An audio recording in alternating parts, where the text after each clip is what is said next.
నటసింహం నందమూరి బాలకృష్ణ ప్రస్తుతం వరుస విజయాలతో బాక్సాఫీస్ వద్ద దూసుకుపోతున్నారు. వయసుతో సంబంధం లేకుండా బ్యాక్ టు బ్యాక్ సినిమాలను లైన్లో పెడుతూ యంగ్ హీరోలకు సైతం గట్టి పోటీ ఇస్తున్నారు. ప్రస్తుతం ఆయన నటిస్తున్న ఎన్బీకే 111 చిత్ర శరవేగంగా షూటింగ్ జరుపుకుంటోంది. అయితే ఈ సినిమా సెట్స్ పై ఉండగానే బాలయ్య తన తదుపరి ప్రాజెక్ట్ ను అఫీషియల్ గా లైన్ లో పెట్టేశారు. టాలీవుడ్ స్టార్ డైరెక్టర్ కొరటాల శివ దర్శకత్వంలో బాలకృష్ణ తన 112వ చిత్రాన్ని చేయబోతున్నారు. ఎన్బీకే 112 వర్కింగ్ టైటిల్ తో తెరకెక్కుతున్న ఈ క్రేజీ ప్రాజెక్ట్ గురించి నెట్టింట ఒక ఆసక్తికరమైన వార్త తెగ వైరల్ అవుతోంది. సాధారణంగా కొరటాల శివ సినిమాల్లో బలమైన సామాజిక అంశంతో పాటు కమర్షియల్ ఎలిమెంట్స్ పుష్కలంగా ఉంటాయి. బాలయ్య మార్క్ మాస్ ఎలిమెంట్స్ కు Koratala Siva mark social message తోడైతే థియేటర్స్ లో పూనకాలే అని చెప్పాలి. ఈ చిత్రాన్ని ఒక పవర్ఫుల్ మాస్ డ్రామాగా కొరటాల శివ మలచబోతున్నట్లుగా తెలుస్తోంది.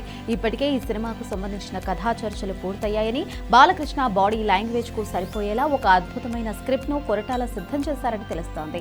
తాజా సమాచారం ప్రకారం ఇటీవల ఈ సినిమాకు సంబంధించి బాలకృష్ణపై ప్రత్యేకంగా ఒక లుక్ టెస్ట్ కూడా నిర్వహించారు. ఈ చిత్రంలో బాలయ్య సరికొత్త మేకోవర్ తో మునుపెన్నడూ చూడని డిఫరెంట్ లుక్ లో కనిపించబోతున్నారని తెలుస్తోంది. ఇక వచ్చే నెలలో ఈ ప్రతిష్టాత్మక ప్రాజెక్ట్ ను చాలా గ్రాండ్ గా లాంచ్ చేసేందుకు మేకర్స్ ప్లాన్ చేస్తున్నారు. అంతేకాకుండా దసరా పండుగ కానుకగా ఈ సినిమా రెగ్యులర్ షూటింగ్ ను ప్రారంభించబోతున్నారు. బాలకృష్ణ ప్రస్తుతం నటిస్తున్న ఎన్బీకే 111 షూటింగ్ పూర్తి కాగానే ఏమాత్రం గ్యాప్ లేకుండా ఈ కొత్త సినిమా సెట్స్ పైకి వెళ్లబోతోంది. ఈ చిత్రానికి మరొక ప్రధాన ఆకర్షణ సంగీతం.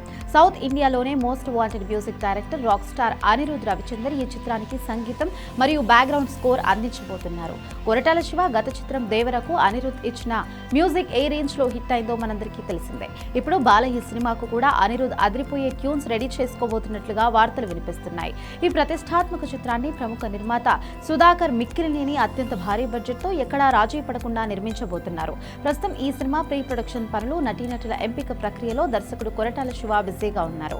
అయితే కొరటాల శివ ప్రాజెక్టు అకస్మాత్తుగా లైన్ లోకి రావడంతో బాలకృష్ణ తన నెక్స్ట్ సినిమాల షెడ్యూల్లో కొన్ని కీలక మార్పులు చేయాల్సి వచ్చింది. నిజానికి బాలయ్య తన తదుపరి చిత్రాన్ని టాలెంటెడ్ డైరెక్టర్ వివేక్ ఆత్రేయ దర్శకత్వంలో చేయాల్సి ఉంది. వీరిద్దరి కాంబినేషన్ లో సినిమా వస్తుంది అనగానే ఇండస్ట్రీలో భారీ అంచనాలు ఉంటాయి. కానీ ఇప్పుడు కొరటాల శివ ప్రాజెక్టు ముందుండడంతో వివేక్ ఆత్రేయతో చేయాల్సిన సినిమా కాస్త ఆలస్యం కాబోతోంది. ఈ క్రేజీ కాంబినేషన్ మూవీ ప్రస్తుతానికి హోల్లోనే పడడంతో ఇది 2027 చివరి నాటికి ప్రారంభమయ్యే అవకాశాలు ఉందని ఇండస్ట్రీ వర్గాల నుండి అందుతున్న సమాచారం. ఎన్బీకే 112 టైటిల్ ఇంకా అధికారికంగా ఖరారు కానప్పటికీ ఈ ప్రాజెక్టుపై అప్పుడే ట్రేడ్ వర్గాల్లో భారీ హైప్ క్రియేట్ అయింది. ఇక ఈ సినిమా విడుదలకు సంబంధించి కూడా మేకర్స్ ఒక క్లారిటీతో ఉన్నారు. వచ్చే ఏడాది షూటింగ్ మొత్తం పూర్తి చేసి 2027 వేసవి కానుకగా ఈ చిత్రాన్ని ప్రపంచవ్యాప్తంగా భారీ ఎత్తున విడుదల చేయడానికి నిర్మాతలు ప్లాన్స్ చేస్తున్నారు. బాలయ్య పవర్ఫుల్ నటన, కొరటాల శివ టేకింగ్, అనిరుద్ మ్యూజిక్ ఇలా అన్ని కలిపి ఈ సినిమా టాలీవుడ్ లో ఎలాంటి రికార్డులను తిరగరాస్తుందో చూడాలి.